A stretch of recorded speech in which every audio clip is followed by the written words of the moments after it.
Bonjour tout le monde! Allô! Aujourd'hui, on avait envie de vous parler de nos rituels de bien-être, peut-être pour vous inspirer justement à prendre un peu plus soin de vous.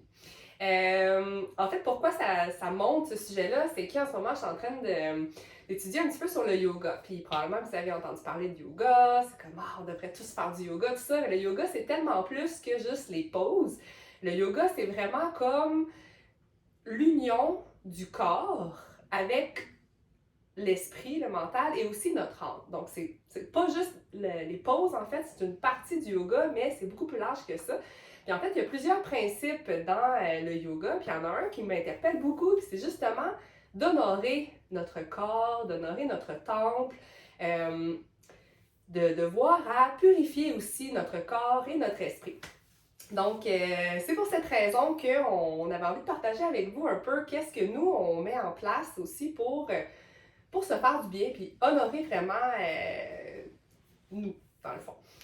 Parce que je pense que dans la société, en ce moment, on est beaucoup dans le faire aussi. Tu sais, faut faire ça, on s'en va faire ça, on travaille aussi. Il y a beaucoup de faire, puis il n'y a pas autant d'être.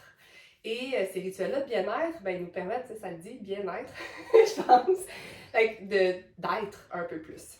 Donc, puis là, je sais que probablement vous allez penser, l'ego peut-être dans votre tête, ou mais là, j'ai pas le temps, j'ai pas le temps. Puis ça, vous irez voir parce qu'on avait fait un podcast, moi puis Steph, sur le temps. Donc, vous irez voir ça. On avait quand même donné des trucs, mais pour vous donner un petit recap rapide, là, c'est sûr que c'est difficile de trouver le temps. On comprend ça, on a des enfants toutes les deux, quand on travaille, tout ça, c'est difficile. Moi, personnellement, qu'est-ce que j'ai fait pour trouver ce temps-là pour moi? Ben, premièrement, c'est de se choisir, tout d'abord. Puis, ben, c'est le soir. Moi, comment j'ai réussi à intégrer tout ce que je vais vous partager un petit peu aujourd'hui, c'est en prenant le temps pour moi le soir, je couche les enfants. C'est sûr que j'ai la chance de les coucher quand même relativement tôt. Là, à 8 heures, c'est mon moment pour moi. Fait que c'est dans le fond de prendre ce temps-là à partir de 8 heures pour faire des choses qui nous font du bien. Donc c'est ça. Fait que le soir qu'on peut prendre le temps. Toi, Steph, comment t'as réussi ça à intégrer du temps dans ton horaire? C'est sûr qu'il y a deux choses vraiment importantes que j'ai fait. J'ai mis l'accent sur couper le temps d'écran le soir. Donc, ça peut être des émissions quotidiennes que, dans le fond, je trouvais qu'on passait notre vie à regarder les autres, vivre une vie fictive ou whatever. Donc, je trouve ça plus cool de prendre du temps pour développer ma vie à moi. Donc, couper sur le temps d'écran, que ce soit TikTok, que ce soit la télé. Et aussi, le matin, une belle routine de matin. Moi, j'ai lu le 5 a.m. Club, Miracle Morning, et c'est sûr que ça m'a beaucoup inspiré de faire ma routine à moi. Et des fois, je vais me rasseoir et je vais la remodifier. Bon, ben, j'ai un nouvel objectif, j'ai ça que je veux rentrer. Ça vaut la peine pour tout le monde d'essayer de se dire où est-ce que je pourrais en trouver du temps pour le projet le plus important de ma vie, ma propre personne. C'est choisir, finalement. C'est choisir. Fait qu'on part! Petit rituel pour toi, des choses qui te font du bien. Des petits rituels, ben c'est sûr que les gens qui vont se mettre des affirmations sur des post-it dans le miroir de la salle de bain, dans notre chambre, ça fait toujours du bien. Moi, je sais que des fois, on a comme un self-talk ou des choses qu'on se répète, qu'on s'en rend pas nécessairement compte, c'est inconscient souvent, mais je suis donc bien maladroite. On va se caler des choses qui sont un peu négatives, puis on s'en rend pas compte. Fait que des fois, de prendre un moment de faire, bon, mais qu'est-ce que moi j'ai besoin? Puis souvent, moi je le fais en début d'année, en fait, je regarde, bon, mais qu'est-ce que moi j'aurais besoin d'entendre pour me booster, augmenter peut-être mon estime de moi aussi. Fait que souvent, je réfléchis à des petites phrases. Puis en ce moment, c'est sûr que moi, sont en anglais, mais c'est, je suis assez. C'est I'm good enough que je dis, je suis assez. Ou I trust myself, j'ai confiance en moi. Parce que c'est des défis que j'ai de me sentir assez, c'est des défis que j'ai d'avoir confiance en moi puis foncer. Fait que c'est des petites phrases que justement, soit que je les écris, là, moi, c'est parce que je prends un moment le soir, puis justement, je m'y répète, ou ça peut être quand je marche, à tous les moments. Je vais me répéter ça, puis je vais me mettre à y croire. Je vais y croire parce qu'il va se passer quelque chose, parce que je vais me sentir passer, puis boum, ça va monter au lieu d'être je suis pas assez bonne, je suis pas assez. I'm good enough, je suis assez. Ouais. Fait que moi, c'est comme ça que je fonctionne pour les affirmations. Je sais que Steph, elle, c'est ça, elle les accroche dans son miroir. Fait que quand elle se maquille le matin, ben là, elle va les voir, elle va les lire. Fait que c'est des garder en tête. Fait que ça, c'est un petit geste qu'on peut faire. Qu'est-ce qu'on a besoin d'entendre? Puis on écrit ça sur des petits papiers, puis on met ça à la vue pour C'est des choses qui nous font On veut du le bien voir. au lieu de se répéter des choses comme plus négatives, finalement. Là. Dans le fond, on va travailler sur notre discours interne, puis on va essayer un peu de le modifier. Puis c'est sûr qu'à la longue, on se répète ça, puis ça nous fait du bien, même des fois avec les enfants. On les entend tout le temps dire « je suis pas capable ». C'est ça, tu sais, au lieu de faire comme mes parents, de dire « pas capable, il est mort, son frère s'appelle Essaye », c'est d'essayer de dire à notre enfant, de se rappeler des phrases « non, je suis capable ». Puis je suis bon dans d'autres choses aussi. Chacun a ses zones d'excellence, ses forces. Mais effectivement, on peut toujours mettre des affirmations positives partout, même en brassant notre café le matin. Donc ça, c'est quelque chose que j'ai dit que j'aime beaucoup. À chaque matin, je vais brasser mon café 3 fois dans le sens horaire. Puis je vais me dire un beau mantra. Comme aujourd'hui, ma journée sera magnifique. Aujourd'hui, il va y avoir beaucoup d'amour et de passion autour de moi. Là, c'est drôle parce que je le dis tout haut, parce que pour moi, c'est la magie, c'est important. L'intention, j'y crois vraiment. Puis là, mes enfants me demandent « mais maman, à qui tu parles? » Alors là, l'autre fois, j'ai surpris mon fils qui dit « il n'y aura pas d'école ce matin. Il n'y aura pas d'école ce matin. » En tout cas, c'est bien drôle. Dit, on le crée. Fait que c'est vraiment important. Des fois, c'est difficile d'entendre son discours négatif interne, mais si au moins on se lance du positif, ben c'est sûr que ça peut juste être bon. C'est ça. Une autre chose aussi que je fais souvent, que ce soit chez moi ou même au bureau, j'ai des cartes. Donc au bureau, c'est des cartes de self-love, c'est des beaux messages positifs, crois en toi, ensemble on va plus loin. Vraiment des beaux messages que je sais que ça fait du bien aux gens. Donc moi, ma belle-mère, Marthe, elle avait un paquet de cartes à son bureau et j'avais trouvé ça tellement inspirant. Justement, tu sais, si dans ta journée, à un moment donné, tu es fatigué, tu te trouves ça lourd, il y a un moment plus difficile, ben on revient avec notre carte qu'on a affichée, puis on y pense. Même à la maison, j'ai des cartes d'oracle, soit des anges ou de la lune. Quand j'ai besoin, je m'en pige une, puis ça me fait du bien. Puis je pense que ça prend de croire que le message que tu reçois, il y a une raison pourquoi tu reçois ce message-là. Puis, tu sais, c'est juste, ce que tu piges, c'est que c'est bon pour toi. Fait que c'est comme, c'est le message qui t'est envoyé par l'univers. Moi, j'y crois, puis ça marche vraiment bien pour moi. Fait que je vous invite un petit jeu d'oracle des fois, puis un beau message, puis on demande une question même, on peut poser une question. Moi, je fais souvent ça aussi. Qu'est-ce que j'ai besoin d'entendre? Des questions ouvertes, là, pas des oui ou des non, là, ça va être une belle question ouverte. Là. Puis, des belles cartes, ça fait du bien. Sinon, c'est sûr que moi, j'avais envie de parler un peu, je vais revenir, là, j'en ai glissé un mot au début. C'est sûr que le yoga, donc non seulement, oui, c'est plus large, mais effectivement, que prendre un moment pour s'étirer, se déposer, pour moi, ça a été quelque chose qui a vraiment changé ma vie. Je suis peut-être un petit peu moins assidue, mais j'y pense quand même tout le temps. Dans n'importe quel moment, je peux prendre un moment pour justement m'étirer. J'ai l'impression qu'en vieillissant, on a tendance à se recroqueviller un peu. J'ai aussi l'impression que parfois, on s'en rend pas compte, mais on est crispé. On crispe du visage, les mâchoires, puis ça. Puis en vieillissant, ben justement, notre peau est moins souple, ou en tout cas, ça tombe un peu, fait que ça peut juste être bon. Puis le yoga, ben, pour moi, c'était d'apprendre à respirer. Fait que oui, c'est une chose là, de s'étirer, puis de la posture, ça c'est sûr que ça va aider à ce niveau-là.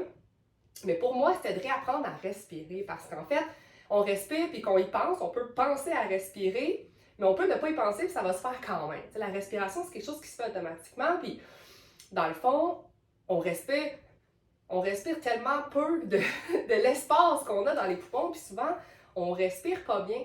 Puis le yoga, mais en fait, pour moi, la respiration, c'est clé à tout, parce que c'est avec la respiration que je me calme aussi. Quand j'expire, l'expiration, de la garder plus longtemps, c'est ce qui me calme. Fait que pour moi, c'était ça, c'est que j'ai réalisé en prenant une posture, ben je prends le temps de respirer dans la posture, puis c'est le plus beau, je trouve, du yoga. Puis le but, c'est pas d'être les pattes dans les airs, faire des inversions, puis tout ça. Le but, c'est vraiment juste de prendre un moment pour moi, pour me déposer sur mon tapis et respirer. Puis après, ben, je prends ça, puis je prends ça partout dans ma vie. Ça fait que je suis beaucoup plus calme depuis que je fais du yoga, juste parce que j'ai réappris à respirer finalement.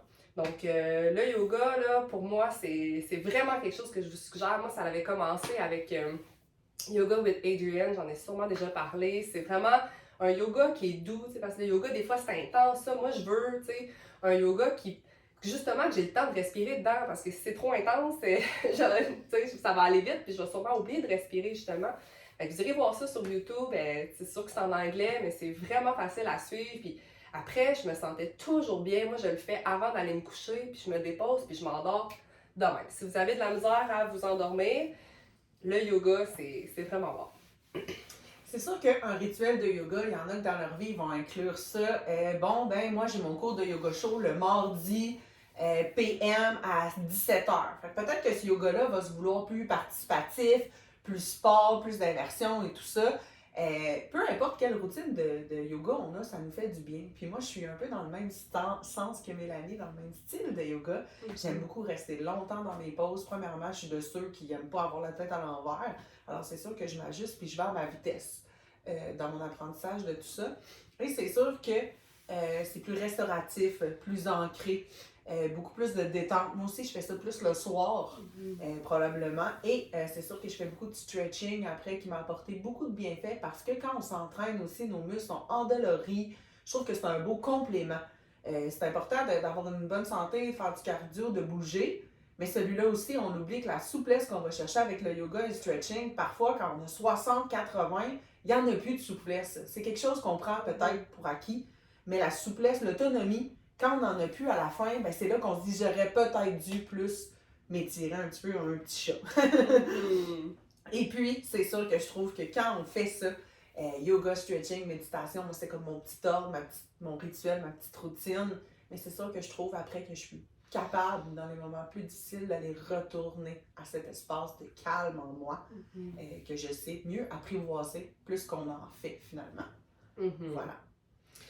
Fait que le yoga, c'est sûr que ça a été une grande partie du feel good, que j'ai vraiment l'impression d'être moins à cran, il y a beaucoup de choses que ça m'a amené. Sinon, la marche pleine conscience. Pour vrai, de juste marcher puis de ralentir. Parce que souvent, moi, justement, je faisais plein de choses, là. J'accomplissais énormément, puis je marchais très vite. Un exercice, tu sais. Puis, mais là, j'ai comme commencé à ralentir. Puis là, ralentissez parfois, pas tout le temps, vous n'êtes pas obligé, mais juste une fois de temps en temps, de ralentir un peu puis prendre vraiment le temps d'utiliser les sens. Parce que ça, c'est parce qu'il faut décrocher du mental. Hein, parce que c'est le mental qui, pour moi, nous garde dans le passé, qui nous fait de la peine, nous garde dans le futur, où est-ce que là, ça fait peur des fois, ça peut créer de l'anxiété, exactement. Fait que vraiment, d'être dans le moment présent, on se sent calme, on se sent bien. Puis pour être dans le moment présent, c'est pas toujours facile, mais moi, ce que je vous conseille, quand je marche, c'est je regarde. Je prends le temps d'utiliser mes sens. Fait que là, on regarde souvent, mais regarder, c'est pas tout à fait assez parce qu'on peut regarder, mais on sera pas... Il faut vraiment être concentré quand on regarde parce que sinon, ça peut quand même parler dans notre tête. Mais écoutez, utilisez les sens, hein, écoutez. Sentir l'odorat, toucher les textures, marcher nu-pied des fois, toutes ces choses-là. Fait que ça, c'est quelque chose qui va vraiment nous garder ici, maintenant, dans le moment présent, où est-ce qu'on se sent bien, où est-ce qu'on se sent apaisé. Puis ça sera pas facile, mais je vous dis, faites l'exercice, vous marchez. Puis là, on se concentre sur nos sens, tout. Là, on a une pensée. Ah, qu'est-ce que je vais faire à souper tantôt? Puis là, je pense. OK, je me ramène. C'est pas grave, tu sais, ça va réarriver. On va avoir une petite pensée qui va monter. On se ramène. OK, qu'est-ce que je vais... Ah, wow, ça a l'air doux. Je touche. Ça sent bon le gazon mouillé ou, tu sais, fraîchement tondu. Ça aussi, ça sent bon. Puis là, on a une autre pensée. On se ramène. Fait que plus que vous allez le faire, plus que ça va devenir facile, plus que vous allez avoir des longs espaces entre vos pensées, des moments de silence intérieur où est-ce que c'est la paix et on se sent bien. Fait que pour moi, la marche puis la pleine conscience, premièrement, c'est quand on utilise les sens, c'est aussi de respirer, hein, parce que la respiration, c'est vraiment la clé. Fait que ça nous garde dans le moment présent, ça nous calme et ça fait extrêmement de bien. Voilà. Sinon, les routines du soir, c'est sûr que moi je disais tantôt que c'est le soir que j'ai réussi à prendre du temps pour moi. C'est ça que j'avais trouvé au début. Le soir, moi c'est sûr, je couche les enfants. Souvent on dirait que je suis vraiment brûlée. Fait que soit que je m'assisais des fois un peu, je peux même me déposer sur le dos. Pour vrai, là, ça fait vraiment du bien. La pose de yoga, Shavasana, là, corpse pose, la pose de la mort, du mort. Le cadavre, exactement. Moi, je sais tous les langages, sauf le français. Mais vraiment, on va mettre des sous-titres. Fait que là, tu sais, de se coucher juste, puis de se déposer sur un tapis, de se déposer sur le sol, ça fait du bien, on s'ancre sur le sol. Fait que ça, c'était quelque chose que je faisais. Sinon, je vais prendre ma douche. Puis là, tu sais, prendre la douche, ça wash away, ça nettoie de toutes peut-être les choses plus négatives ou tu sais, qu'on a pu vivre. Puis moi, ça m'énergise. Et là, c'est souvent là que je vais avoir des beaux petits rituels. Moi, j'en ai un que j'aime beaucoup qui est de me masser moi-même. Ça a l'air bizarre, ça fait quand même peut-être 2 ans là, que j'ai réalisé ça. Tu sais, souvent, on va aller se faire masser, ça fait du bien. Mais en fait, on peut se masser soi-même. Beaucoup. Fait que souvent, ce que je fais, c'est que je prends un moment, puis là, en plus, en ce moment, c'est l'hiver. Fait que souvent, notre peau est sèche. Fait que là, je prends une bonne huile. Moi, c'était comme de l'huile d'amande grillée. En tout cas, je me rappelle pas trop, mais une bonne huile, là, tu sais, comme ça peut être de l'huile de noix de coco aussi. Peu importe, mais là, c'est parce que je la. Ouais, je pense que c'était de l'huile de sésame, pour vrai. En tout cas, je me rappelle plus, je pourrais.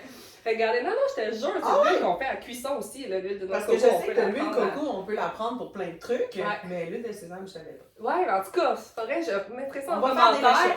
Ben, je l'ai chez nous, mais ça fait longtemps que je suis comme avec l'huile de noix de coco, mais c'est parce que je la faisais chauffer, celle-là, elle était comme chaude, puis... En tout cas, mais là, ça fait un bout que je l'ai pas, parce qu'elle est tout huilée aussi, en tout cas, on est collant, je sais pas trop, mais bref, ça fait du bien, ça hydrate la peau, fait qu'on part d'en bas, on part des pieds, puis on monte, puis on se fait un massage de pieds, on peut, c'est sûr que le dos, c'est peut-être un peu plus difficile, mais bref, ça fait tellement du bien, puis c'est une technique ayurvédique, dans le fond, qui la médecine traditionnelle en Inde, là, qui est quand même assez ancienne, puis qui prône ça, puis moi, pour moi, c'est...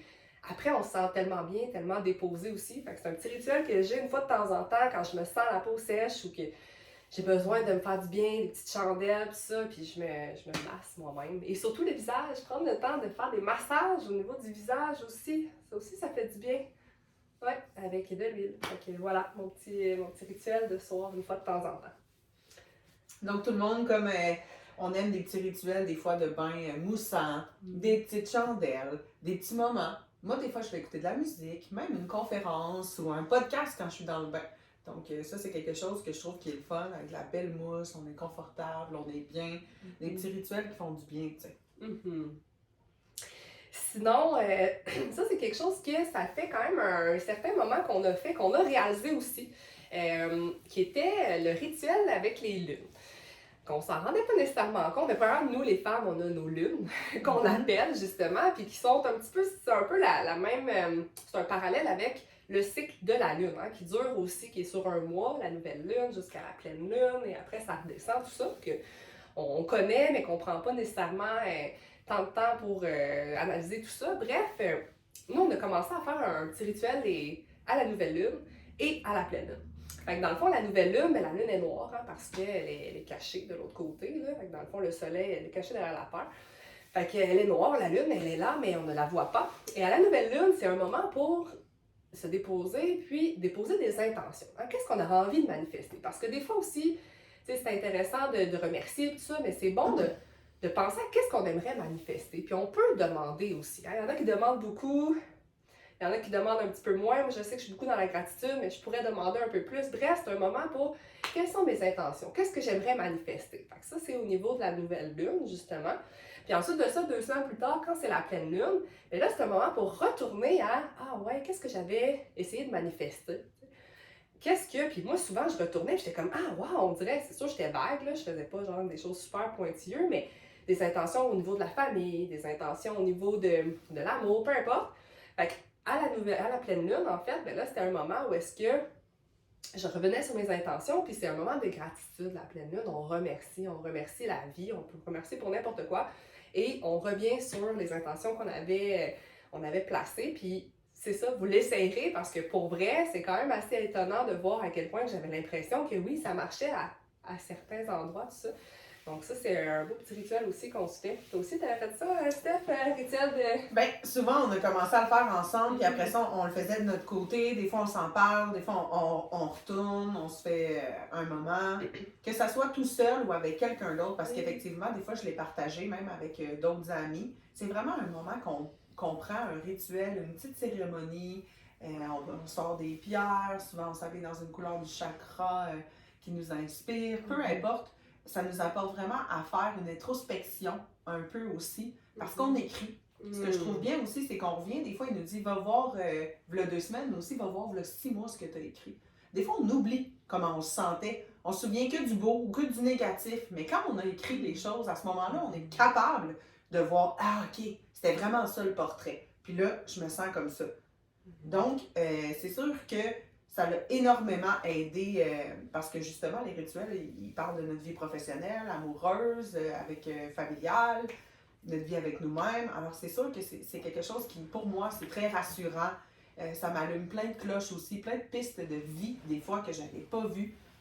Beaucoup de présence aussi, certainement. Je pense qu'on a des petits rituels aussi qu'on... un peu plus annuels. Ça, c'est comme des choses qu'on fait quand même assez fréquemment. Là. Oui. C'est bon de les faire à tous les jours ou le plus souvent possible. Il y a des petites choses que je sais que toi tu fais, que souvent il y en a certains qu'on fait ensemble, justement. C'est ça. Donc, on fait pas la faire ensemble. Celle que je veux vous parler est très, très, très cool. Je l'ai vue passer sur TikTok. C'était une fille c'était sa fête. Puis là, elle s'en allait s'acheter une belle carte de fête pour elle. Et souvent, moi, je vais même à la bibliothèque ou vraiment une belle place, une belle pharmacie. Puis là, j'en choisis une magnifique. Là. Elle va sûrement être 5 là. Je m'en vais pas au Dollarama m'en prendre pour l'année. Là. Je m'en vais vraiment m'en prendre une belle, sparkling, pétillante, avec un beau message. Et puis, je m'écris à moi-même. C'est quoi les bons coups? C'est quoi que j'ai trouvé plus tough? C'est quoi que j'ai appris cette année? C'est quoi que je me souhaite? Puis c'est certainement une carte que je me mets tout le temps à lire dans 10 ans. Alors, c'est très intéressant. J'ai commencé à 33. Alors, c'était à lire à 43, et puis ainsi de suite. Puis là, j'accumule ça dans une belle petite boîte. Puis là, avec les années, c'est vraiment mignon parce que là, je commence à me demander, mais qu'est-ce que j'ai mis là-dedans? C'est comme une petite capsule intemporelle que je trouve vraiment, vraiment le fun. Puis c'est un peu de se souligner par soi-même. Tu sais, pour avoir moins d'attente aussi des autres. De se donner à soi-même ce qu'on a de besoin un peu. Exact. Puis il y a d'autres petites choses aussi qu'on fait, puis souvent, c'est des choses qu'on fait ensemble. Ou même séparément, mais on peut faire ça aussi avec notre conjoint, avec d'autres amis, même avec nos enfants. Tu sais, comme moi, mon fils il a 11 ans, des fois, je peux faire des petites activités comme ça. C'est un rituel de fin d'année. Dans le fond, moi, j'avais déjà vu un 31 décembre, j'étais chez moi, tout le monde est sur le party, partout. Moi, j'étais chez moi tranquille avec un petit thé, un petit cahier. Et j'étais tombée sur un podcast de Nicole Bordelot qui parlait un peu un recap de l'année, des questions. Et puis de se remettre en question, c'est un podcast d'environ 1 heure. Mais c'était intéressant de prendre les questions en note. Et puis après, l'année assez cool, tu peux aller relire ce que tu as écrit, puis regarder où est-ce que tu as évolué ou pas, s'il y a des choses qui sont encore à travailler. Mais c'est un bon moment à prendre avec soi. Oui, vraiment. Moi, j'aime ça, faire ce moment-là pour... Moi, j'aime beaucoup réfléchir. Hein, puis je pense qu'on n'arrête pas assez souvent pour se poser des questions puis remettre les choses en question. Fait que c'est le pourquoi aussi de notre podcast, parce qu'on veut se poser des questions, remettre les choses en question. Bref, fait que moi, à la fin de l'année, au début de l'année, ben, je me dis toujours, OK, quelles sont mes fiertés? Qu'est-ce que j'ai accompli aussi? Parce que, tu sais, je sais qu'on est beaucoup dans le faire, puis je parle d'être, mais en même temps, je veux passer à l'action. Il y a des choses qui allument mon feu, ben est-ce que j'ai posé des gestes, tout ça? Fait que c'est sûr que j'aime bien faire un retour, puis voir, tu sais, ça, je suis fière de moi, tout ça. Des fois, je fais des retours sur c'était quoi mes objectifs de l'année passée, justement, vu qu'on en fait quand même à chaque année. Puis, tu sais, ça n'a pas besoin d'être il faut que ça soit quand même des objectifs réalisables, et pas trop demandant, mais bref, puis après ça, ben voir qu'est-ce que j'ai envie de faire pour cette année, qu'est-ce que j'ai envie de mettre en place, ça. Fait que moi, c'est vraiment quelque chose que j'adore prendre un moment aussi pour, c'est ça, ce qui est aussi pour moi, finalement. Donc c'est ça, ouais, des beaux rituels à intégrer à votre vie, certainement. Puis là, c'est pas tout, parce que là, en début d'année, souvent dans le mois de janvier, on s'assoit puis on fait notre Level 10 Life depuis plusieurs années. Ça, vous allez voir ça, notre podcast sur les listes ou Level 10 Live sur Internet. Vous allez voir plein de trucs, plein de schémas. On peut le faire soi-même. Et c'est là où on va donner des notes sur 10 à notre vie, dans certaines sphères de notre vie. Et on va pouvoir faire, OK, bon, ben moi, financier, l'aspect financier et l'aspect, je sais pas moi, santé, sont à améliorer. Peu importe. Et voici mes moyens, blablabla. Bla, bla. Mais certainement qu'à ce moment-là, souvent, je trouve qu'on s'est donné des mantras pour l'année. On s'est trouvé nos phrases. Puis, comme tu viens de le mentionner, on peut regarder, bon, ben moi, mon mot l'année passée, c'était ça. Est-ce que je l'ai vraiment incarné dans l'année? Et voici, je pars cette année avec ça. C'est très intéressant parce que là, on fait ce petit travail-là, ces petits travails-là, mais après, tout au long de l'année, on est comme, ouais, non. Ça, c'est pas en concordance avec ce que j'ai décidé pour moi cette année. Cette année, j'ai décidé ça, ça cadre pas, non merci. Alors, je trouve ça très, très, très important de faire ces petites activités-là. Puis on n'est pas obligé de tout faire ça, on peut les mettre à notre sauce aussi, s'écrire une lettre à un autre moment qu'on en a besoin, ou on peut faire le Level to Life à un autre moment que le mois de janvier. Quand on sent qu'on a besoin. On vous donne plein d'outils de voici qu'est-ce qu'on fait qui nous fait du bien. Dans le fond, tout ce qu'on veut vous apporter dans ce podcast-là, c'est juste de prendre du temps pour vous. Peu importe qu'est-ce que c'est, mais off camera, genre, c'est ce que je veux dire, c'est pas nécessairement les écrans, parce que ça, c'est du temps pour soi, c'est vraiment quelque chose qui nous fait du bien à nous, puis ça, c'est pas... C'est ça, ça peut être apprendre, ça peut être rigoler, ça peut être écrire, danser. s'amuser, oui, danser. Tous les rituels qui nous font du bien. On est plus sérieux, on dit en vieillissant, les enfants, ils ont plus facile de s'amuser puis de jouer, mais nous, on devient un peu plus sérieux, mais non, let's have fun. Donc, qu'est-ce qu'on fait? Fait que c'est aussi créer. Puisqu'on parle des enfants, justement, je voulais vous ouvrir une petite porte. Premièrement, quel rituel vous faites pour vous? On veut savoir en commentaire qui fonctionne, mais aussi ce que vous faites des fois pour vos enfants. Bon, je sais, ok, sûrement que tout le monde, on est comme, on fait des crêpes, des pains dorés, des gaufres le dimanche avec du bacon, tout ça. J'adore ça.